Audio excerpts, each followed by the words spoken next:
Well, hello, traders and investors. I'm L.A. Little. This is your daily NeoTA wrap.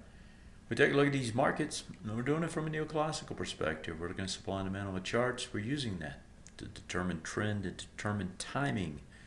The two components that you need if you're going to trade a market.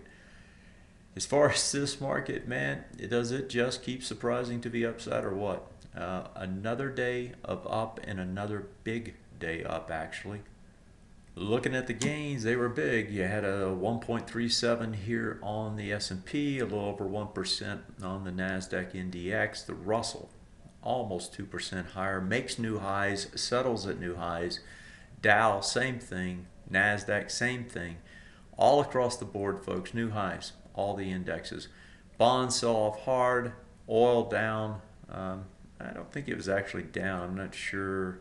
I'd have to go check it, but this is the ETF. Silver and gold pretty much flat. The big news was in Europe, right? The European markets did rally. They rallied hard on the Trump news, and you also had it in Asia. So you got big gains across the equities, and they continue to surprise to the upside. That has been the case for a long time. You know, last night I was thinking we had a decent chance for some sort of a retrace, potentially some sort of a minor sell the news, put in a short-term top kind of thing, and do some consolidation, but not to be. Well, let's look at the charts here. Here's the S&P. If you want to understand what's driving this S&P, part of it was technology for a long time, right? Technology was pushing these stocks higher, keeping them higher. But really, what began to happen back when Trump was elected was you started to see a rotation into financial stocks. And it wasn't just the big cap stocks that everybody looks at, but it was also in the small cap space. KRE is a good example of it. Look at this move. It's a huge ABCD structure that's taking place on this move. You, if you go back and measure out this structure, you still got a long way to go. If we come back in here and I'm looking to see, it looks like it's this price point here, and this is on a weekly we're at. If you do that price point, you take it up to its first extension, which is there, back down, which is a very tight extension. You can see the amount of up that's still left in this, and it's just broken out and making its move. Volume pretty good, certainly good on that big breakout back on the election.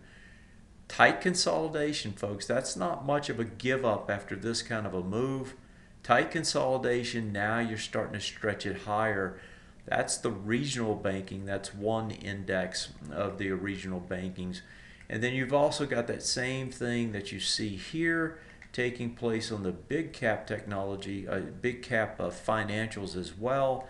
Here's the XLF, big spike in volume today, big move to the top side. Put that on a weekly, you got the exact same sort of picture taking place there. Let me see here, ABCD structure starts there, up to that. Tight consolidation, right? Another larger move.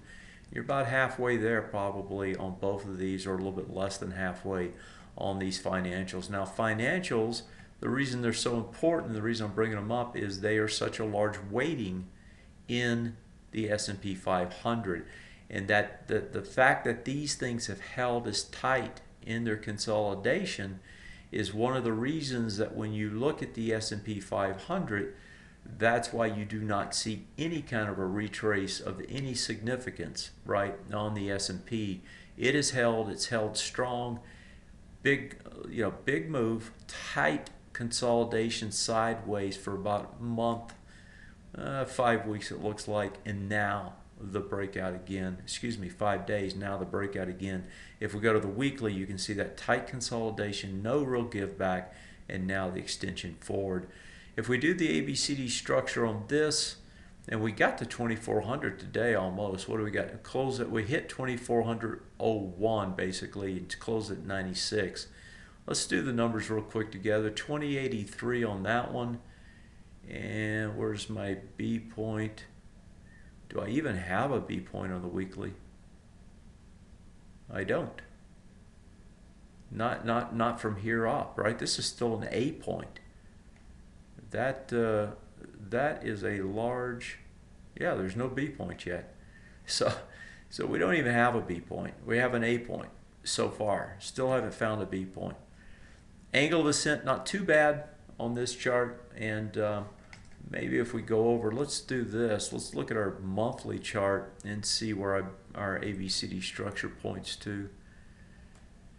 1810, and actually I think this one's almost done. 1810 is probably about 2040.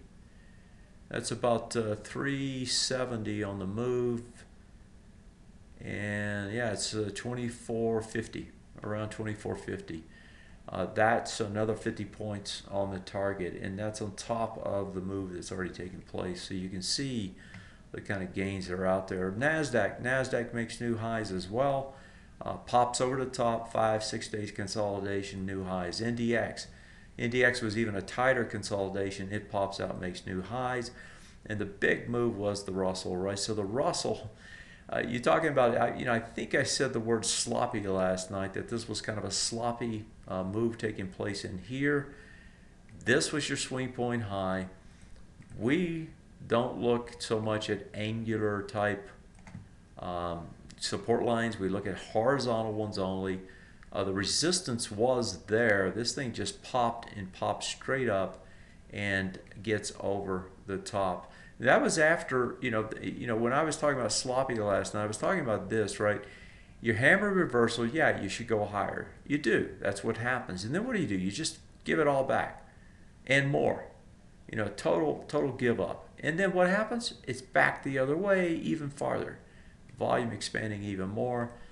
Massive Trump talk leading to massive moves in the equity markets.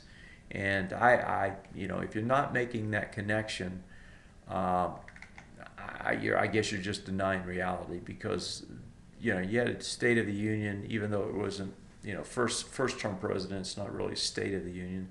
It's more of a here's my vision. And honestly, there wasn't that much new in that vision that I could see. I did watch the show, the address, but market liked it, right? The market, it doesn't matter what you and I think. It matters what people do with their money, and the people put their money into it, and they were willing to pay up. And anytime you have that, that's bullish. If we look here at the sectors real quick, biotech makes a new high. On this particular leg, a little doji high, but there's nothing wrong with the doji. Home builders broke out. They broke out on 2 time frames. They break out here. They had failed, pulled back, and now surging with some volume. Real estate, this one actually pulls back and volume expanding, so that one may get a little deeper retrace.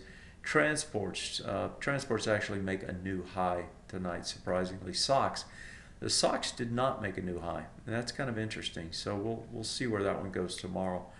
XLB, and SOX has had a huge run already. XLB back to the top.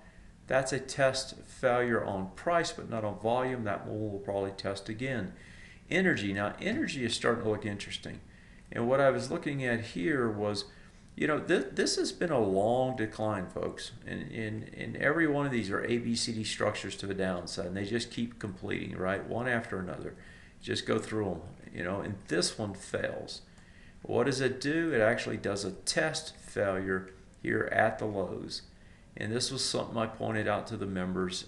By a few pennies, it gets under, back over, and it had slightly less volume. That's a test failure at the lows. Then you get a big spike up on volume.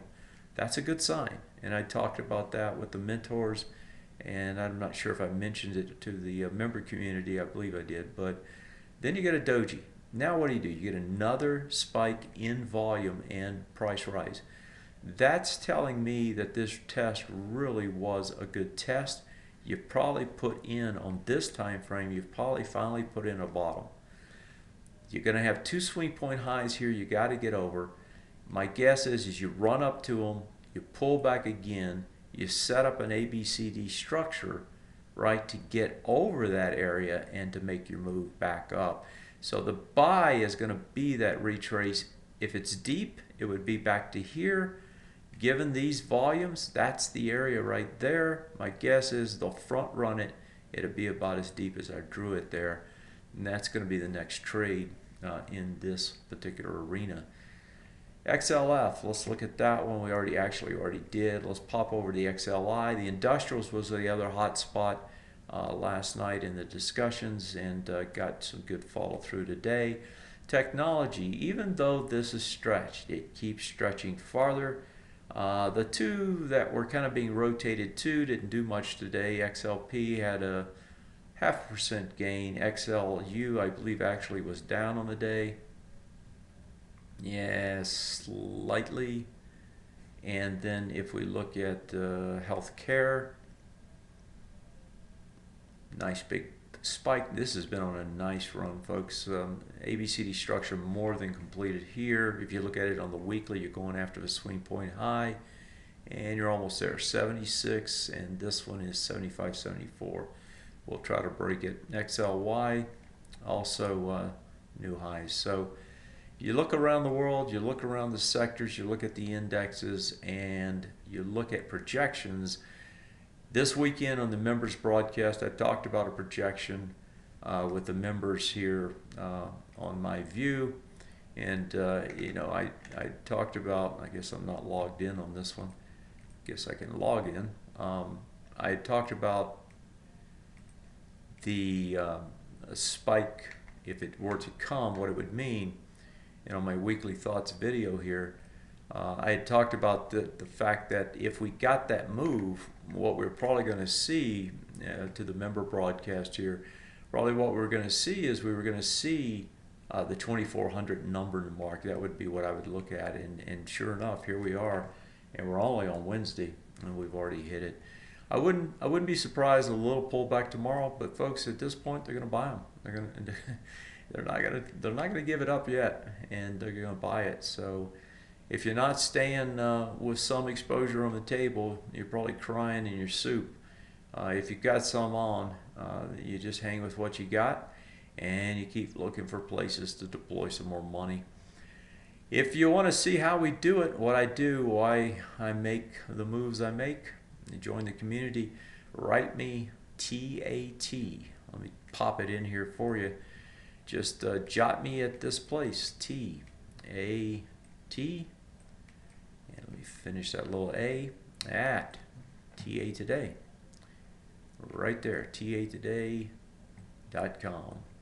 And if you do that, just tell me, hey, I'm interested in what you do. I'd like to know a little bit more.